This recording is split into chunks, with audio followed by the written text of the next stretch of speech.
بسم اللہ الرحمن الرحیم الحمدللہ رب العالمین والصلاة والسلام علی اشرف الانبیاء والمرسلین سیدنا و مولانا محمد وعلی آلہ الطیبین الطاہرین المطہرین والصحابۃ المنتجبین ومن تبعہم بإحسان الی یوم الدین۔ شیخ عارف کریں گے؟ Sheikh Arif, would you like to come? Would it be easier? Mufti Saab is going to speak in Urdu, but we will translate, inshallah. فدق کا جو قضیہ ہے یہ تاریخ کا نہیں ہے، یہ پیغمبر کی جائیداد اور نبی اکرم کی بیٹی اور پہلے خلیفہ کے درمیان ایک قضیہ ہے، اور ہمارے لیے رہنما کتاب جو ہے وہ کتاب اللہ ہے، نہ نہج البلاغہ ہے، نہ بخاری ہے، اور نہ اصول کافی ہے۔ بنیاد جو ہے وہ قرآن ہے، تو ہم نے یہ دیکھنا ہے کہ اس مسئلے پر قرآن ہماری رہنمائی کیا کرتا ہے۔ یہاں شیعہ اور سنی کے درمیان یہ معاملہ چلتا ہے کہ سنی یہ کہتے ہیں کہ رسول اللہ کی تو یہ پراپرٹی تھی ہی نہیں، یہ تو مال فے تھا، تو جب رسول اللہ کی ملکیت ثابت ہوئی تو وراثت کہاں سے آ گئی؟ اور بقول شیعہ کہ اگر انہوں نے ہبہ کیا ہے اپنی بیٹی کو تو اس مال کے مالک نہیں تھے، تو ہبہ کیسے کر لیا ہے؟ تو قرآن جو شیخ رجانی نے اور شیخ عبدالحمید قصوری نے جو آیت پیش کی ہے سورہ الحشر کی، اسی کے اندر رسول اللہ کی ملکیت ثابت ہے۔ ما افاء اللہ علی رسولی منہم فما اوجفتم علیہ من خیل ولا رکاب ولکن اللہ یسلط رسلہ علی من یشاء۔ میرا پوائنٹ یہ ہے، یسلط رسلہ، تسلط کیا ہے؟ علماء بیٹھے ہیں وہ کریں گے، علماء بیٹھے ہیں وہ جانتے ہیں کہ تسلط کیا چیز ہوتی ہے۔ تو یہ تسلط کا جو لفظ ہے یہ پیغمبر کی ملکیت کو ظاہر کر رہا ہے۔ ایک یہ پہلا پوائنٹ ہے۔ دوسرا یہ ہے کہ کیا نبی کی وراثت ہوتی ہے یا نہیں؟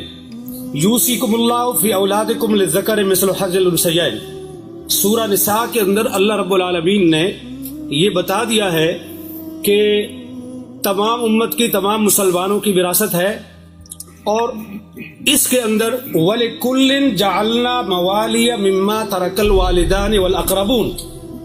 وَلِكُلٍّ، یہاں وَلِكُلٍّ کا جو لفظ ہے یہ میرا پوائنٹ ہے کہ ہر ایک کے لیے ہم نے وراثت مقرر کی ہے، وراثت کا قانون ہم نے طے کر دیا ہے۔ اب یہ چاہیے کہ رسول اللہ کی اگر وراثت نہیں ہے، وہ اس وَلِكُلٍّ جَعَلْنَا کے اندر شامل نہیں ہے، تو قرآن کو بتانا چاہیے، کوئی ایسی ہونی چاہیے کہ جس کے اندر رسول اللہ کو مستثنا کیا گیا ہو کہ ساری امت کی وراثت تو چلے گی قرآن کے اس قانون کے مطابق، لیکن پیغمبر کی وراثت نہیں ہوگی، اس کی نہیں چلے گی۔ تو لہٰذا قرآن کریم کے خلاف ہے یہ چیز کہ رسول اللہ کی وراثت نہیں تھی، اور قرآن نے ان کو یہاں سے خارج نہیں کیا۔ اب حضرت ابو بکر رضی اللہ عنہ نے حضرت فاطمہ کے کلیم کو رد کرنے کے لیے جو روایت پیش کی، بخاری میں بھی ہے، مسلم میں بھی ہے، دوسری تمام شیعہ کتابوں میں بھی ہے اور سنی کتابوں میں بھی، اس کے اندر 3 پوائنٹ ہیں۔ ابھی دونوں علماء نے، دونوں اسکالرز نے وہ حدیث پیش کی ہے، میں اس کی تفصیل میں نہیں جاؤں گا، وقت کم ہے۔ اس کے 3 اجزاء ہیں۔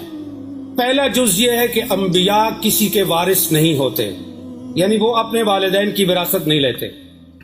دوسرا پوائنٹ یہ ہے کہ انبیاء کی وراثت نہیں ہوتی، ان کا کوئی رشتہ دار اور ان کے کوئی قریبی جو ہیں عزیز، وہ ان کی وراثت نہیں لے سکتے۔ اور تیسرا پوائنٹ یہ ہے کہ جو کچھ انبیاء چھوڑتے ہیں وہ صدقہ ہے۔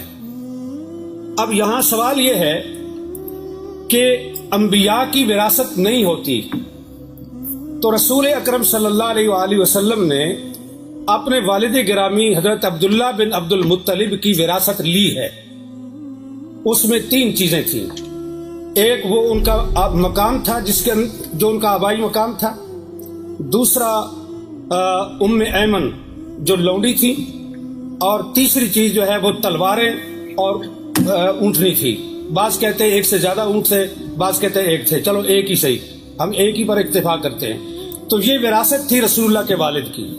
رسول اللہ نے یہ وراثت اپنے والد سے لے لی، تو یہ کیسے وہ کہہ سکتے ہیں کہ انبیاء وراثت نہیں لیتے؟ آپ بچپن میں وراثت لے چکے اور نبوت ملنے کے بعد آپ نے کہا ہم کسی کے وارث نہیں ہوتے. یہ دونوں باتیں ایک دوسرے کے متضاد ہیں. یہ قول اور یہ عمل یہ دونوں ایک دوسرے کے خلاف ہیں.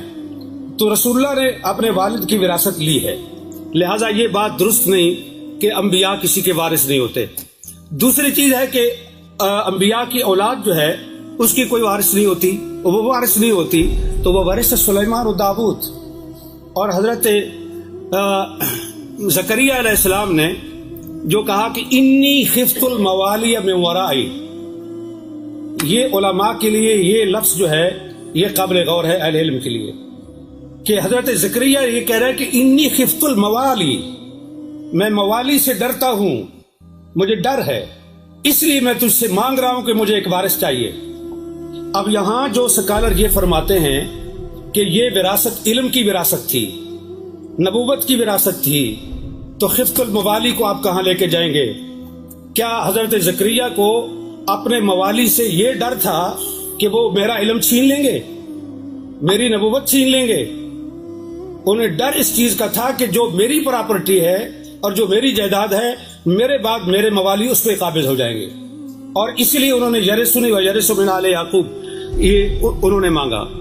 اور اسی چیز کو حضرت فاطمہ نے حضرت ابو بکر کے سامنے یہ پیش، وہ صحیح معنوں میں موالی تھے، ہماری پنجابی زبان میں موالی کہتے ہیں، موالی لوگ.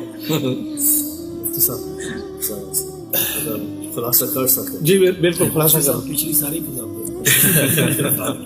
تو گزارش یہ ہے کہ یہ ہے قرآن، اور یہ کہہ رہے ہیں ڈاکٹر علی کے وقت نہیں ہے تو میں اس کو مختصر کرتا ہوں صرف تاریخی لحاظ سے ایک چیز پیش کر کے، کہ حضرت ابو بکر اور حضرت عمر کے دور میں گورنمنٹ کے قبضے میں رہا فدق. حضرت عثمان نے سارا مروان کو بخش دیا.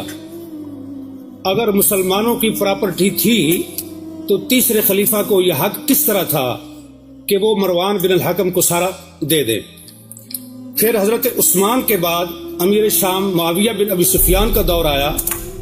انہوں نے حضرت عثمان کے بیٹے اور حضرت اس کو مروان کو اور اپنے بیٹے کو، ان تین کے درمیان فدق کو تقسیم کیا جناب معاویہ بن ابی سفیان نے.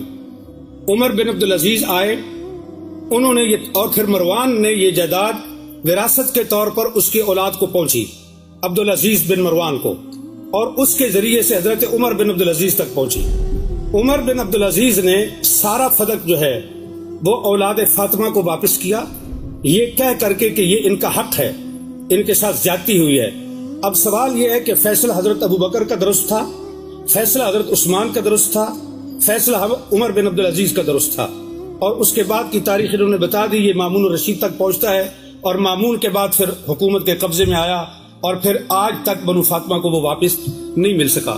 تو یہاں میرا پوائنٹ یہ ہے کہ یہ جو حدیث پیش کی جاتی ہے یہ قرآن کے خلاف ہے. اہل سنت کے محدثین کے اصول کے مطابق قرآن پر پیش کرو، درایت پر پیش کرو. اگر اس لحاظ سے روایت ٹھیک ہے تو قبول کی جائے گی، ورنہ اس کو رد کیا جائے گا. بخاری کے اندر روایت آنے کا یہ مطلب نہیں ہے کہ ہم اس کو آنکھیں بند کر کے قبول کر لیں. یہ روایت قرآن کے شریعت خلاف ہے.